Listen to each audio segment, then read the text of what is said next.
လာပါရှင်ဒီချင်ကတော့ Three Education ကတီချာကြီးဖြစ်ပါတယ်ရှင်တီချာဒီနေ့ပြောချင်တဲ့အကြောင်းအရာတွေကတော့မနေ့ကပြောတဲ့တိုက်ဆောက်တဲ့အကြောင်းအရာလေးပေါ့တိုက်ဆောက်တဲ့အကြောင်းအရာလေးမှာဆိုလို့ရှိရင်ကျတော့စနစ်တိုက်ဆောက်ချင်လို့ရှိရင်စနစ်တိုက်ဆောက်လို့ခံနိုင်ရရှိတဲ့ foundation တူရတယ်6ထပ်တိုက်ဆောက်ချင်တယ်ဆိုလို့ရှိရင်6ထပ်တိုက်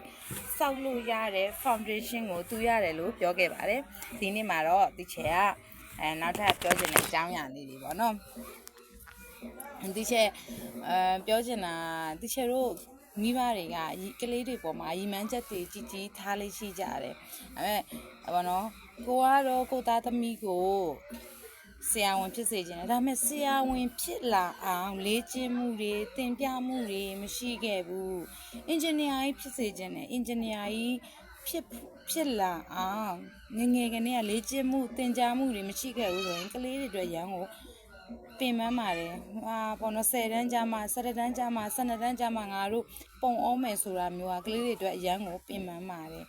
ကနေကသာတေချာလေးကျင်းခဲ့မယ်တေချာလေးသူတို့ကိုပြုစုပြောထားမယ်ဆိုရင်သူတို့ရဲ့ဘဝခီလန်ကိုမပင်ပန်းမဲနဲ့အလွယ်တကူနဲ့လိုချင်တာကိုလွယ်လွယ်ကူကူရရှိနိုင်အောင်လုပ်နိုင်လိမ့်မယ်လို့ဒီချက်ကပြောပြချင်ပါတယ်ဒီချက်နောက်ထပ်ပြောချင်တာပေါ့နော်ဒီချက်တို့မိဘတွေကရှိတယ်ဘာလို့ဆိုတော့လေမိဘတွေကရှိရလေဒီချက်တို့မွေးလာကနေကိုသားသမီးကိုအကုန်လုံးသက်စေချင်တာအရန်သက်စေချင်တာမွေးလိုက်ဆိုရင်ဟဲ့ငါသားသမီးလေး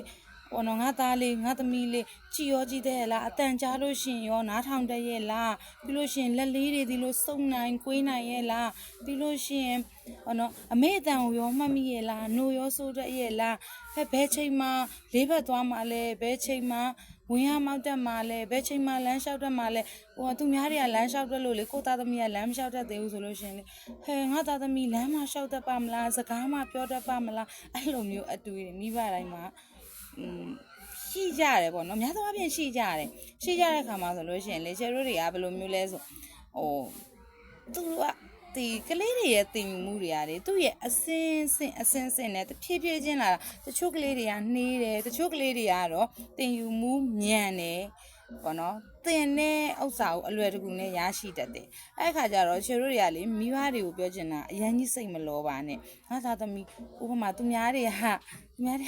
ဘာလို့တချို့ကလေးတွေညံကောင်းတယ်လေနော်တချို့ကလေးတွေကတော့ဂျနက်တရားညံရင်နည်းနည်းလေးနှေးတယ်ပေါ့နော်အဲ့လိုမျိုးရှိသူ့သားသမီးတွေကြတော့ဒါရနေငါသားသမီးကမရသေးဘူးအဲ့လိုမျိုးမတွေးပါနဲ့ဖြည်းဖြည်းချင်းကိုကလေးကို train သွားပါဖြည်းဖြည်းချင်းလေ့ကျင့်သွားပါ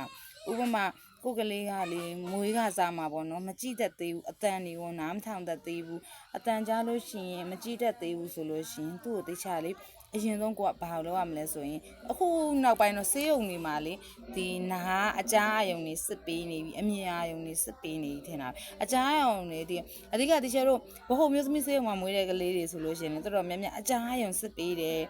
မွေးပြီးချင်းကာဝယ်ဆေးတွေထိုးပေးတယ်เนาะဆေးရုံကြီးမှာမွေးတာတော့တချို့ကိုယ်တိုင်မွေးဘူးတော့ဘောနော်အမှမွေးတာတော့အဆင်ပြေတယ်ကောင်းတယ်ပေါ့နော်ဘဟုမျိုးသမီးဆေးရုံမှာ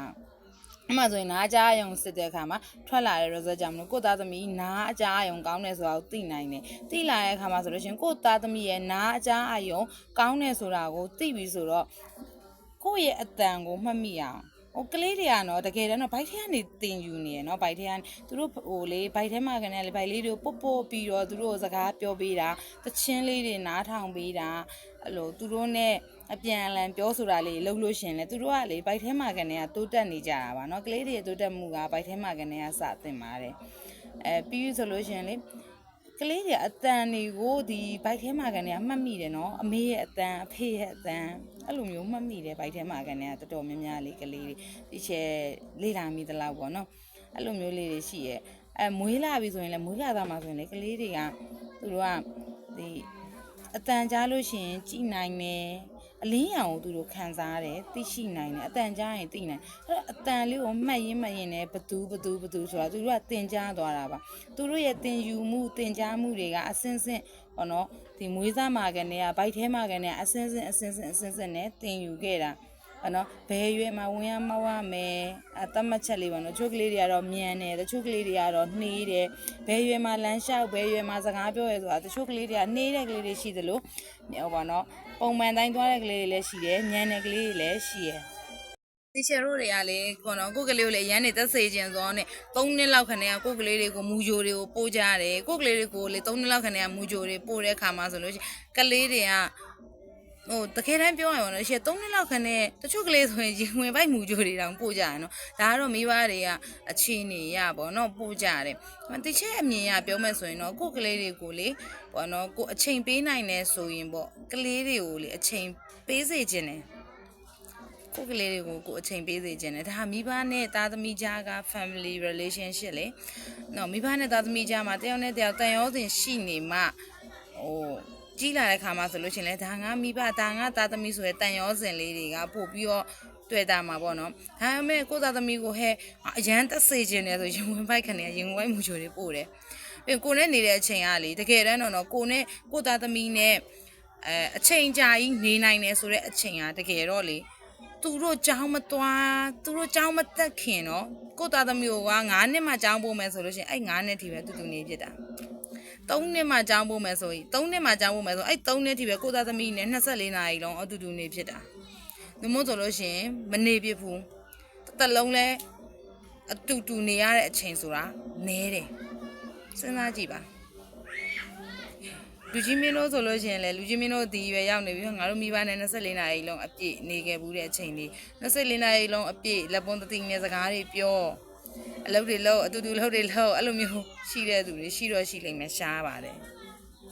အဲ့တော့ကိုသားသမီးနဲ့နေလို့ရတဲ့အချိန်မှာအတူနေစေချင်ပါတယ်တက်နိုင်မယ်ဆိုလို့ရှိရင်ကိုကလည်းအိမ်မှာကလေးကိုရင်ဝင်မူကြိုတွေကိုမပို့နဲ့ပြောရမှာမဟုတ်ဘူးနော်ပို့ခြင်းတပဆိုလဲပို့လို့ရတယ်နော်ပြီးတော့အချိန်မရလို့ဆိုရင်လည်းပို့လို့ရတယ်ပေါ့နော်ဒါပေမဲ့ဖြစ်နိုင်မယ်ဆိုရင်ကိုသားသမီးကကိုနဲ့လက်ပွန်းသသိနေတာကောင်းပါတယ်အဲ့လိုလေဟိုပေါ့နော်